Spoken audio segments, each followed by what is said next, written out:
so messed up. Like, oh my god, I did that video. I was like, literally, it was the best freaking video I did this whole time. I was on a roll. I had explained what magic was, I think, efficiently. Like, I felt like I had started off right, and then some scammer called my phone and it caused my video to end. Meaning that's just gonna have to be one video, and this is gonna be another video. So cool. I hate my life. No. We don't say that. Because that's how magic works. Did I explain that? Okay, I don't know if I did.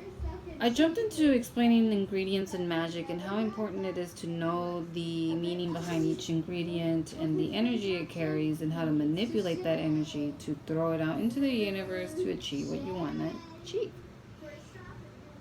But I did not mention something that it was very important that I saw someone else say. Never say I want, I need, I hope, I desire.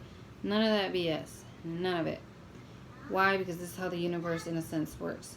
That version of yourself that you want, or that thing that you are trying to achieve, that already exists in this universe. That, and I guess this kind of goes into the multi-dimension theory in a sense. But basically, I mean, if you want to get complicated, but really basically what it is like if this version of yourself, let's say you're trying to achieve this better version of yourself. You're trying to achieve this beautiful, grandiose house. I don't know.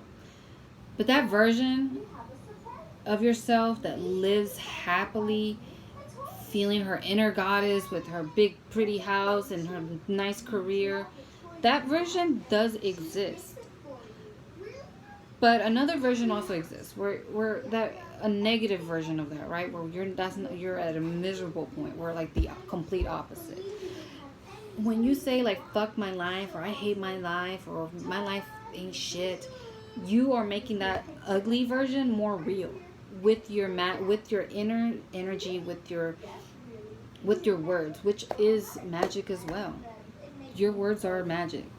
So when you say I have nothing, or I need that, really you're only making that reality more of a reality. Like you're making that situation more of a reality. So the way magic works is don't really ever admit to that you don't have that. You want to admit that you can have this thing, that thing, whatever it is that you're using magic for to achieve. You have it. You just have to find the path to it. And that's magic.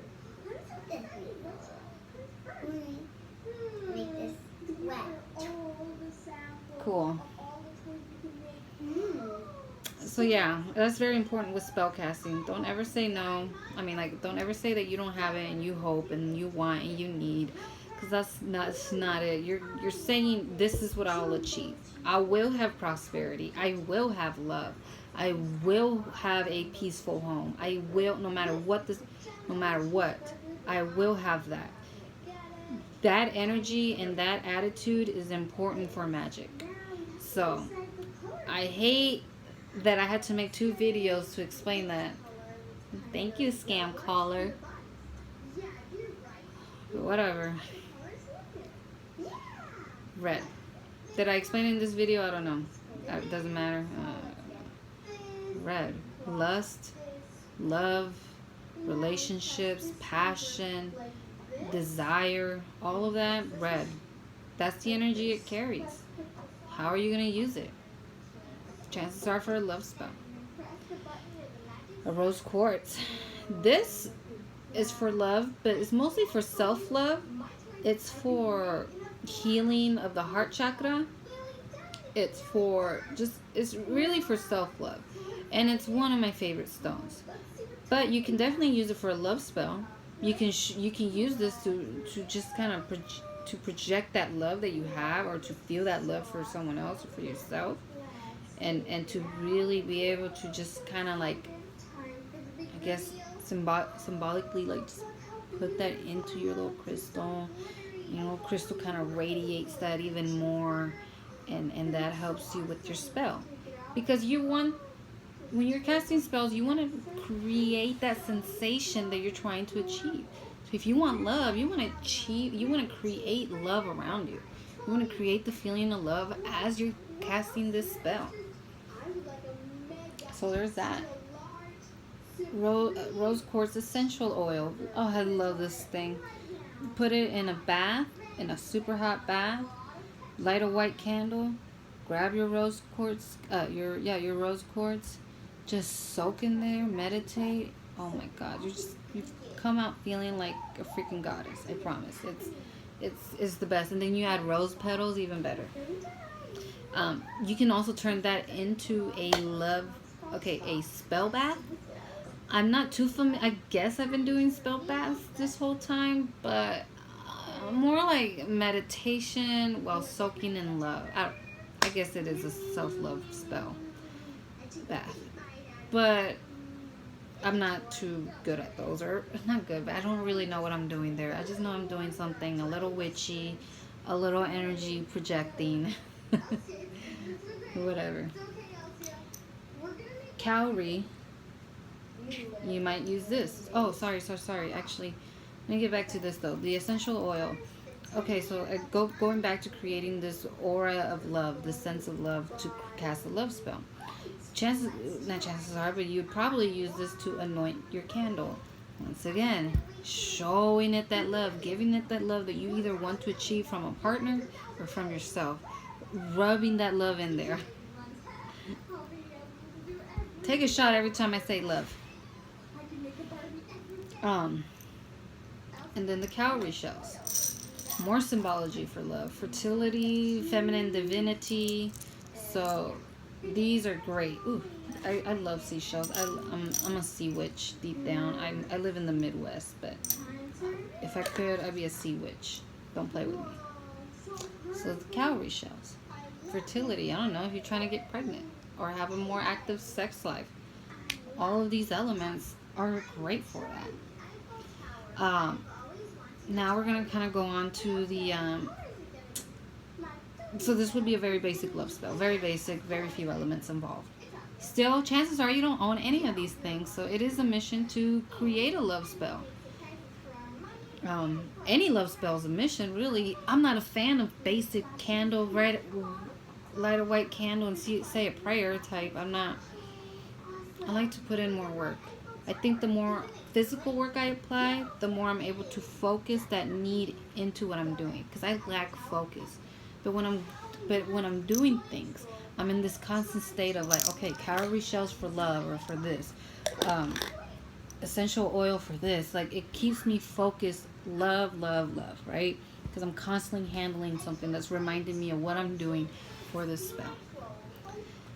This is my athame. I love this thing. I didn't bring my... Oh, I did. Okay. So, what an athame is basically a sharp object that you use to carve with while doing magic work. A knife. But, I use a kyanite. It's sharp. It works. Plus, it's just candle. It's wax. It's super easy. So, I use kyanite. I didn't know what its meaning was when I bought it. I just knew it was sharp. It was like sturdy. It just felt like it was going to do the job, and I loved it, and it looks super pretty. So pretty. So pretty. She's a cutie. But then I went home, did some research, and kyanite is for connection, psychic work, and insight. Great for meditation, a universal bridge, enhancing telepathic and psychic abilities. So basically it acts as a bridge between you and the psychic realm. Now if I'm trying to do magic, again, magic is, I guess, that psychic ability to grab all that energy and project it into the world. Or even then, being open to receive the energy and to know what it means. So, going back to what I said, meditation enhances your psychic abilities, and psychic abilities is basically what magic is using that ability to project all this energy out into the world. So, with that being said, maybe this is why I made the video 100 times, because I'm starting to understand my own definition of magic even better. But with that being said, since this helps with your psychic abilities, to be able to project my intentions into my spell, into my candle, that's perfect. You know, it fit perfectly. So another one, always listen to your intuition. I heard my intuition. This bitch was like $25. This little thing, $25.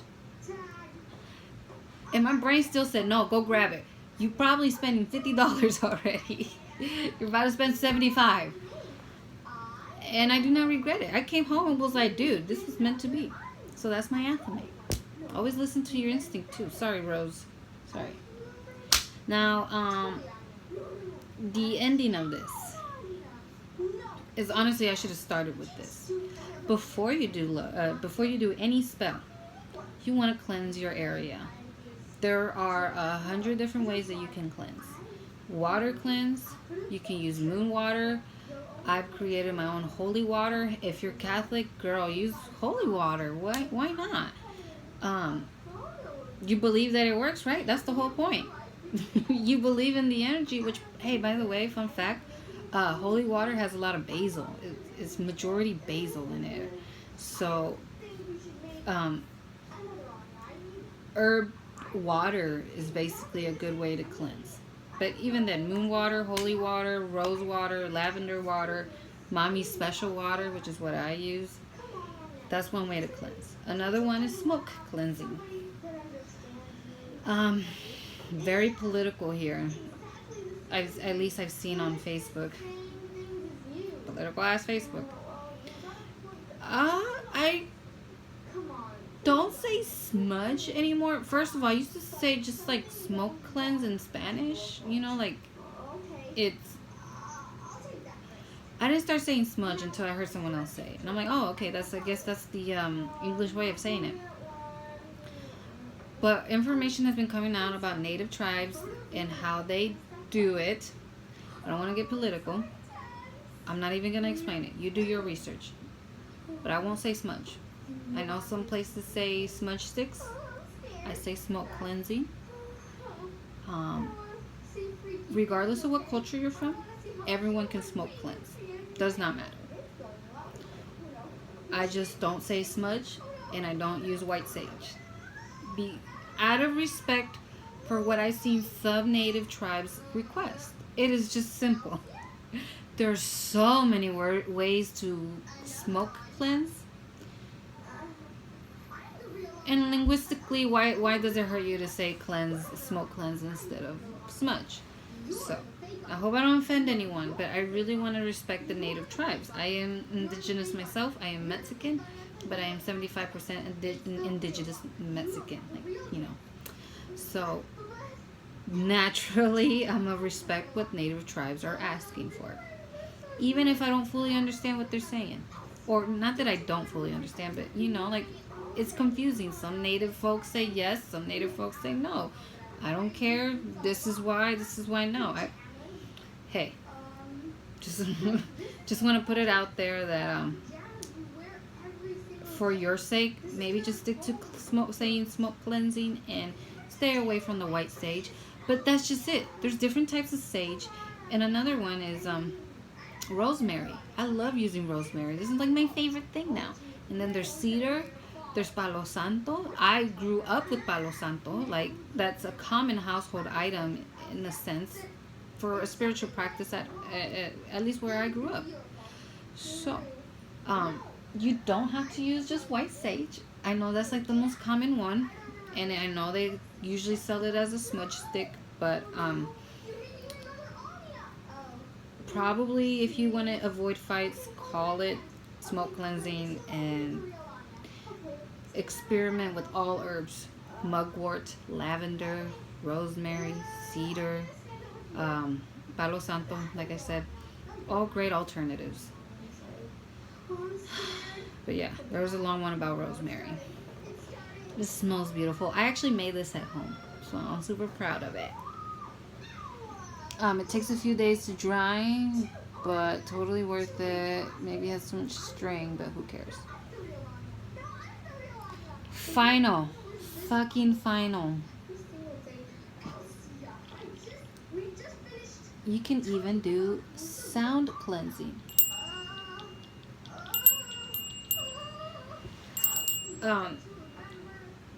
So basically, you can cleanse your energy with sound because of the vibrations. I don't know too much about sound cleansing in the sense of like how to explain it, but basically the vibrations of the sound helps skew away the negative energy. A bell is one of the best ways to do it. That's why if you notice, if you've ever been to church or like most religious practices have these elements. They have candles, they have bells or singing bowls, they have smoke cleansing, they have incense. They all have similar elements, no matter if it's Catholic, Christian, Muslim, Jewish, Buddhist. They include all these elements. So magic is universal. It's practiced all around the world. A lot of times we just don't want to admit to it. Especially after the witch hunts of the time. I mean, imagine being a hardcore Catholic and realizing that your smoke cleansing is witchcraft. You know, like, that's offensive, or, you know, like, it doesn't resonate with a lot of people. But fuck it. I feel like I am willing to let people into my world because I have constantly people asking all these questions, and I love this stuff, so I'm just gonna start sharing it, even if nobody fucking watches it. At least the people that ask me questions, I hope are gonna watch this, because, like, bitch, I'm done explaining it on Facebook, on messages. Like, just watch the damn video. I'm not gonna keep answering the same basic questions. I think I could just teach everyone, and you can follow along. So yeah, but I also feel like I got a little distracted. I don't think I was finished with this part.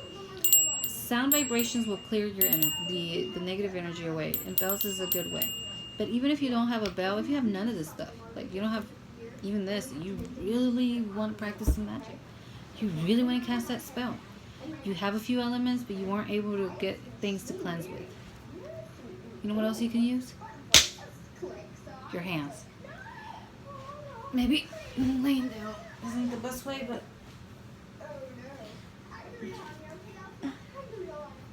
just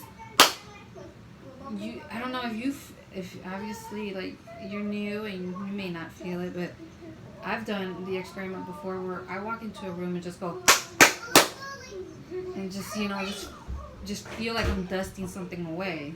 Like, even before I found out about it, I used to go walking into a room and something gave me a bad vibe. I just go, ah!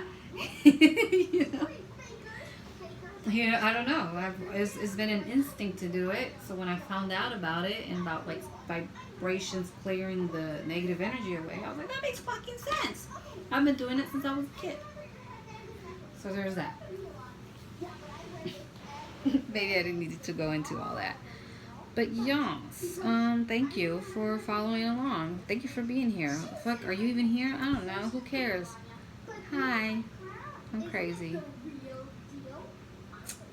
But whatever. You're crazy for being here.